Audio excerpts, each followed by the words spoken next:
श्रुतीचा सगळ्यात लाडका किंवा आवडता आरजे कुठला अरे बापरे, किंवा कुठली?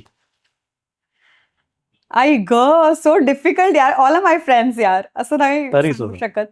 पण कारण मी जेव्हा माझ्या ऑडिशनला जात होते तेव्हा मी स्मिताला ऐकत होते. आरजे स्मिता, जी आज अख्खं स्टेशन सांभाळते, नक्की. रेडिओ मिर्चीची हेड आहे आज, आणि I am so proud of her. हे मी तिला अनेकदा सांगितलं पण आहे की तेव्हा जेव्हा ऑडिशनला जात होते तेव्हा काय बोलायचं असतं तेव्हा मी तिला ऐकलं आणि मला असं वाटलं अरे किती सुंदर बोलते ही.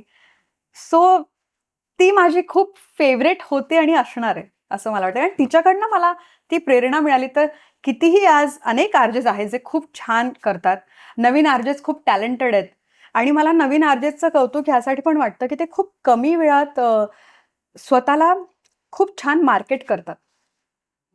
त्यांना ते त्यांना प्लॅटफॉर्म्सही तेवढे प्लॅटफॉर्म उपलब्ध झालेले. पण नक्की कसं स्वतःला प्रेझेंट करावं हा पण एक त्याच्यातही एक skill विषय असतं. असतो. तर नक्कीच. त्यातही त्यांना ते खूप छान जमतं. बरोबर. त्यामुळे मी नवीन आरजेस कडनं काही ना काही शिकतेय सध्या. पण स्मिता इज माय फेवरेट.